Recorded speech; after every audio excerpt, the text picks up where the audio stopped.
நேயர்கள் எல்லாருக்கும் வணக்கம். இந்த வீடியோவில் நீங்கள் ரொம்ப ஆவலோடு எதிர்பார்த்துக்கிட்டு இருக்கக்கூடிய 2024 வருடத்துக்குண்டான மகா குரு பெயர்ச்சி பலன்களை தான் பார்க்க போகிறோம்.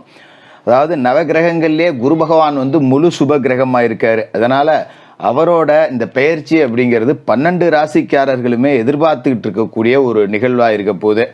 அப்படிப்பட்ட நிகழ்வு மே மாதம் 1ஆம் தேதி, அதாவது குரோதி வருடம் சித்திரை மாதம் 18ஆம் தேதி பகல் 1 மணிக்கு முழு சுப கிரகமான குரு பகவான் மேசராசியிலேருந்து ரிஷபராசிக்கு மாற போகிறாரு. அதாவது செவ்வாயோட வீடான மேசராசியில் தன்னோட நட்பு வீட்டில் இருந்த குரு பகவான் இப்போ பகை வீடாக இருக்கக்கூடிய ரிஷபராசிக்கு சுக்கிரனோட வீட்டில் போய் உட்கார போகிறாரு. குரு பகவானுக்கு 5, 7, 9 இந்த 3 இடத்துக்கு உண்டான பார்வை அப்படிங்கிறது இருக்குது. அப்போ குரு பகவான் ரிஷபராசியிலேருந்து தன்னோட 5ஆம் பார்வையாக கன்னி ராசியவும், 7ஆம் பார்வையாக விருச்சிக ராசியவும், 9ஆம் பார்வையாக மகர ராசியவும் பார்க்க போகிறாரு. இந்த குரு பகவானோட பயிற்சியால் இந்த 3 ராசிகளுக்கும் குருவோட நேரடி பார்வை அப்படிங்கிறதும் கிடைக்குது. அப்போ இந்த மேசத்திலேருந்து ரிஷபத்துக்கு பயிற்சியாகக்கூடிய குரு பகவானால் உங்களோட ராசிக்கு என்னென்ன பலன்கள் கிடைக்க போகுது அப்படிங்கிறத முழுசாக நாம் இந்த வீடியோவில் பார்க்க போகிறோம். அதோட பிற வருட கிரகங்களுடைய நிலை அப்படிங்கிறத பொறுத்து குரு பகவான் எப்படிப்பட்ட பலன்களை கொடுக்க போகிறாரு, அதுக்குண்டான பரிகாரங்கள் என்ன அப்படிங்கிறது எல்லாத்தையுமே நம்ம பார்த்துருவோம். கும்பராசி நேயர்களே, உங்களுக்கு இந்த குரு பகவானோட பயிற்சி எப்படி இருக்குது அப்படின்னு பார்த்தோம்னா, இது வரைக்கும் குரு பகவான் எங்கே இருந்தார் அப்படின்னு பார்த்தீங்கன்னா உங்களோட ராசிக்கு 3ஆவது வீடு. குரு பகவான் யார் அப்படின்னு பார்த்தீங்கன்னா உங்களோட ராசிக்கு லாபஸ்தானத்துக்கும் அவர் தான் அதிபதி. உங்களோட ராசியை பொறுத்த வரைக்கும் தனஸ்தானத்துக்கும் அவர் தான் அதிபதி. தன லாபாதிபதியான குரு பகவான் இதுவரைக்கும் 3ஆவது வீடு தைரிய வீரியஸ்தானத்தில் சகோதர ஸ்தானத்தில் மேசராசியில் உட்காந்துருந்தார். இப்போ 4ஆவது வீட்டுக்கு போகிறாரு. அர்த்தாஷ்டம குருவாக போய் உட்கார போகிறாரு. ஏற்கனவே பார்த்தீங்கன்னா உங்களோட ராசிக்கு 7.5 சனியில் மத்திய பகுதியான ஜென்ம சனி அப்படிங்கிறது நடக்குது. இப்போ இந்த ஜென்ம சனி அப்படிங்கிறது தான் 7.5 சனிலேயே ரொம்ப ஒரு மோசமான காலகட்டம் அப்படிங்கிறது தான். இந்த நேரத்தில் குரு பகவானும் அர்த்தாஷ்டம குருவாக மாறுறாரு அப்படிங்கிறது ஒரு சுமாரான அமைப்பு அப்படின்னு தான் சொல்லணும். அதுக்காக உங்களை நான் பயமுறுத்துறேன் அப்படின்னு அர்த்தம் இல்லை. உள்ளதை உள்ளபடி சொல்லிட்டோம்னா அதுக்கு தக்கன நம்மளை தயார்படுத்திக்கலாம் அப்படிங்கிறது. அதாவது ஜென்மசனி காலகட்டம் அப்படிங்கிறத என்ன பண்ணும் அப்படின்னா உடல் ரீதியாக நமக்கு பிரச்சனைகளை கொடுக்கும், மன ரீதியாக நமக்கு பிரச்சனைகளை கொடுக்கும், லேசாக நம்மளை சமுதாயத்தில் அவமானப்படுத்தியும் பார்க்கும். அதே நேரத்தில் நிறைய நன்மைகள் அப்படிங்கிறதும் ஒரு பக்கம் நடக்கும். ஏன்னா ராசிக்கு அதிபதி சனி 7.5 சனி காலகட்டத்தில் கர்ம வினைகளின்படி வாழறவர்களுக்கு நன்மைகளை நிறையா செய்வார். அப்போ இதே காலகட்டத்தில் பார்த்திங்கன்னா திருமணமாகாதவர்களுக்கு திருமணம் நடந்திருக்கும், சொந்த வீடு கட்டியிருக்கலாம், கடங்கண்ணி வாங்கியாவது இருந்திருக்கணும், ஏதாவது கட்டியிருந்துருக்கணும், இல்லை ஒரு நிலமாவது வாங்கி இருந்திருக்கணும். ஆக மொத்தம் கடன் அப்படிங்கிறது நிச்சயமாக இருக்கும். அதில் எந்த மாற்றமும் கிடையாது. நீ என்ன தான் பெரிய கோடீஸ்வரனாக இருந்தாலும் அவங்களுக்கும் கடன் இருக்கும். கும்பராசியில் பிறந்தவர்களுக்கு சாலையோரத்தில் குடியிருக்கிறவனுக்கு 100 ரூபா இருந்ததுன்னா கடன், மாட மாளிகை கூட கோபுரத்தில் இருக்கிறவனுக்கு கோடிக்கணக்கில் இருக்கும். ஆக கடன் இல்லாமல் இந்த காலகட்டத்தில் வாழ்க்கை அப்படிங்கிறதே நடத்த முடியாது. இப்போ குருவும் போய் அர்த்தாசிரமத்தில் மாட்டிக்கிறாரு, 4ஆவது வீட்டில் மாட்டிக்கிறாரு இல்லையா? அதனால் பார்த்தீங்கன்னா குருவாலையும் பெருசாக உங்களுக்கு எதுவும் கொடுக்க முடியாது. அப்போ கொஞ்சம் நாம் செலவுகளை சிக்கனப்படுத்தணும். நல்லா யோசிச்சு பார்த்தா தெரியும். போன மாதம் 10,000 நம்மக்கிட்ட கடன் வாங்கியிருப்போம். ஆனால் அனாவசிய செலவு 10,000 ரூபாய்க்கு மேலே பண்ணியிருப்போம். கணக்கு போட்டு பார்த்தீங்கன்னா தெரியும். ஆனால் நாம் இந்த அனாவசிய செலவு பண்ணாமல் இருந்தாலே இந்த கடன் வாங்க வேண்டிய தேவை இருந்திருக்காது. எதுக்காக இந்த செலவெல்லாம் பண்ணுறோம், அப்படி என்னத்துக்கு கடன் வாங்கி ஒரு செலவு பண்ணணும் அப்படின்னு யோசிச்சு பார்ப்பீங்க. ஆனால் அடுத்த நாளே போய் மறுபடியும் அனாவசிய செலவு அப்படிங்கிறத பண்ணுறது. மொதல் நாள் யோசிக்கிறதோ சரி, நாளையிலேருந்து யாருக்கும் செலவு பண்ணக்கூடாது, தேவையில்லாத செலவெல்லாம் பண்ணக்கூடாது, 10 ரூபா குறைக்கணும் செலவை, இதெல்லாம் ராத்திரியில் முடிவு பண்ணுறது, காலையில் எழுந்திரிச்சு போய் மறுபடியும் செலவு பண்ணுறது, இப்படி தான் ஓடிக்கிட்டு இருக்கோம். இப்போ இந்த குரு பகவானும் அர்த்தாசிரமத்தில் மாட்டுறாரு அப்படிங்கிறப்ப கடன் வாங்க வைப்பார். அப்போ கூடுமான வரைக்கும் கடன் வாங்காதீங்க. ஒரு கடன் அடைக்க இன்னொரு கடன் வாங்குற மாதிரி ஆகிடும். அது மாதிரி கொஞ்சம் ஆசை வார்த்தைகள் கூறி காசு பணம் சம்பாதிக்கலாம், இதில் ஒரு அமௌண்ட் வரும், அதில் ஒரு அமௌண்ட் வரும்னு யாராவது உங்களை தூண்டி விடுவாங்க. அதில் போய் மாட்டாதீங்க. ஏன்னா தனம் கொடுக்குற இடத்துல ராகு இருக்கார். இப்போ இந்த ராகு தனஸ்தானத்தில் இருக்கும்போது இந்த மாதிரி குறுக்கு புத்தியெல்லாம் கொஞ்சம் வேலை செய்யும். இதை பண்ணலாமா, அதை பண்ணலாமா, லாட்ரி சீட்டு வாங்கலாமா, ஏதாவது ஒன்று பண்ணி திடீர்னு பணக்காரன் ஆகிடணும், நாளைக்கே பணக்காரன் ஆகிடும். அதுமாரி நாளைக்கு 10,000 கடன் வருது, அதுமாரி நாளைக்கு 20,000 பணம் வருது அப்படின்னா 20 ரூபா தான் வருதே, இப்போதைக்கு ஒரு 10 ரூபா கடன் வாங்கிக்கும், அது வந்தோடனே அடைச்சிக்கலாம் அப்படின்னு பணம் வர்றதுக்கு முன்னாடியே கடன் வாங்குறது, இதெல்லாம் இந்த காலகட்டத்தில் நடந்திருக்கும். எனக்கு மேலே அதை செய்யாதீங்க.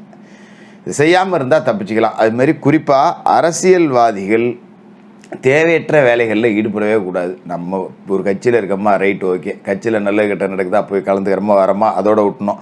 இந்த அடுத்தவனை உரண்டை இழுக்கிறது, போகிறது வர்றது, இதெல்லாம் வச்சுக்கக்கூடாது. தேவையில்லாத பிரச்சனைகள் வரக்கூடிய வாய்ப்பு அப்படிங்கிறது இருக்குது. ஒரு ஆதாரமற்ற கருத்துக்களை பொதுவெளியில் பேசுகிறது, மேடையில் பேசுகிறது, இதெல்லாம் வச்சுக்கிட்டிங்கன்னா பாதிப்பு வரதான் செய்யும். சரி, நல்லது எதுவுமே நடக்காதா ஜோசியரை, எல்லாம் கெடுதலாகவே சொல்லிட்டுறீங்களே அப்படின்னு நீங்கள் கேட்கலாம். குரு இருக்கிற வீடு இப்போ அர்த்தாசிரம சாணம்னாலும் 4வது வீடு. அப்போ தாய் வழி உறவுகள் மேம்படும். இப்போ அம்மா இருக்காங்க அப்படின்னா அம்மாவால் 10 ரூபா நமக்கு காசு கிடைக்கும். அப்பாவுக்கே கூட தெரியாமல் அம்மா 10 ரூபா நம்ம கொடுப்பாங்க, புள்ள கஷ்டப்படுறான், இருந்தால் எடுத்துகிட்டு போ அப்படின்னு. அதுமாரி தாய் வழி உறவுகள் திருப்தி கொடுக்கும். தாய் மாமா வழியில் ஆதரவு இருக்கும். சித்தி, பெரியம்மா, இந்த வகையில் நிறைய உறவுகள் உங்களுக்கு கை கொடுத்து உதவும்.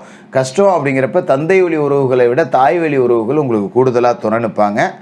உடல் ஆரோக்கியத்தில் பிரச்சனை இருக்காது. ஏன்னா ஜென்ம சனி அப்படிங்கிறது உடல் ஆரோக்கியத்தை தான் முதல்ல தொடும். இப்போ சுகஸ்தானத்தில் போய் குரு உட்காரும்போது பெரிய அளவில் பாதிப்பு இல்லாமல் பார்த்துக்குவார். இப்போ சாதாரணமாக ஒரு காய்ச்சல், சொரம், ஜலின்னு வருதுன்னா அது பெருசாக போகாது. 200-300 ஊசி போட்டோம்னா சரியாக போகும். ஒரு 500 ரூபாயில் செலவு பண்ணி ஆஸ்பத்திரிக்கு போனால் சரியாக போயிடும். பெரிய அளவில் வைத்திய சிகிச்சையோ இல்லை தங்கியிருந்து சிகிச்சை எடுக்கிறது, ஒரு ரண சிகிச்சை, இது மாதிரியான ஆபத்தில் கொண்டு போய் பெரிய அளவில் செலவுலாம் விடாது. அதனால் அதை பற்றி நீங்கள் கவலைப்பட வேண்டியதில்லை.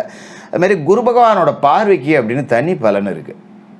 குரு இருக்கிற இடத்துல பலன் கொடுக்குறாரோ இல்லையோ, பார்க்குற இடத்துல நிச்சயமாக பலன் கொடுத்துருவார்.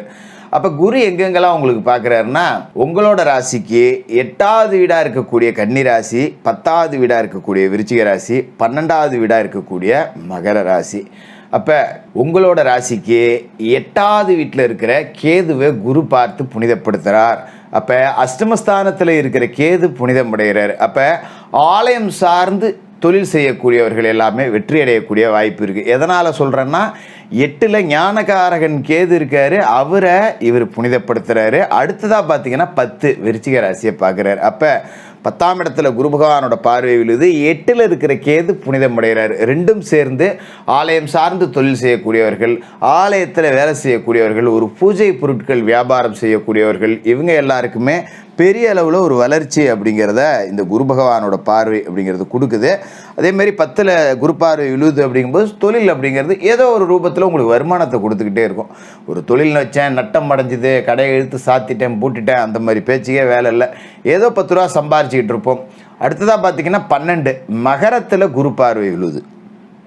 இது சுப விரய செலவுகளை கொடுக்கக்கூடிய இடம். அபவிரய செலவுகளுக்கு வேலை இல்லை. நான் ஏற்கனவே சொன்ன மாதிரி தான், பெரிய அளவில் வைத்திய செலவுலாம் வராது, சின்ன சின்ன செலவோடய முடிஞ்சிடும். அப்படிங்கிறதால ஒரு பெரிய வைத்திய செலவு, தொழில் ரீதியாக நட்டம், விவசாயத்தில் ஒரு நட்டம், இதெல்லாம் வரக்கூடிய வாய்ப்பு அப்படிங்கிறது இல்லை. சுப விரய செலவுகள் அப்படிங்கிறது கூடுதலாக இருக்கும்.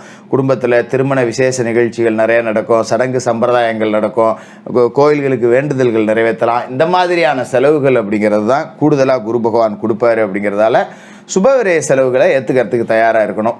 இருந்தாலும் சனி பகவான் அர்த்தாஷ்டமத்தில் இருக்கார், ராகு தனத்தில் இருக்கார். இப்போ குருவும் போய் 4வது இடத்துல மாட்டிக்கிறாரு. அப்படிங்கும்போது கொஞ்சம் நாம் எதுலேயுமே கொஞ்சம் கவனமாக இருக்கணும். அடுத்தவன் வேலையை நம்ம செய்யக்கூடாது, நம்ம வேலையை அடுத்தவனை நம்பி ஒப்படைக்கக்கூடாது. யாருக்கும் ஜாமீன் சொல்லி பணம் வாங்கி, பொறுப்பு சொல்லி பணம் வாங்கி கொடுக்குற வேலைலாம் வச்சுக்கக்கூடாது. இதெல்லாம் கொஞ்சம் கடைப்பிடிச்சிங்க. தினமும் குளிச்சு முழிவிட்டு விநாயகப் பெருமான் வழிபாடு செய்யணும். சனிக்கிழமையில் சனி பகவானுக்கு எல் தீபம் ஏற்றணும், அனுமன் வழிபாடு செய்யணும். செவ்வாய்க்கிழமை ராகுகால நேரத்தில் துர்க்கையம்மனுக்கு தீபம் ஏற்றணும். வியாழக்கிழமையில் குரு பகவானுக்கு நெய் தீபம் ஏற்றி குரு பகவானை மனசார வணங்கணும். மாற்றுத்திறனாளிகள், ஏழை மாணவர்கள், சாலையோரத்தில் வசிக்கக்கூடிய வீடற்றவர்கள், இவங்களுக்கெல்லாம் உங்களால் முடிஞ்ச உதவிகளை செஞ்சுக்கிட்டு வாங்க. இந்த குரு பகவானோட காலம் அப்படிங்கிறது ஒரு சோதனை காலமாக இருந்தாலும் கூட ஒரு கலவையான பலனை உங்களுக்கு கொடுக்கக்கூடிய வாய்ப்பு அற்புதமாக இருக்குது. கும்பராசிக்காரர்களுக்கு வாழ்த்துக்கள்.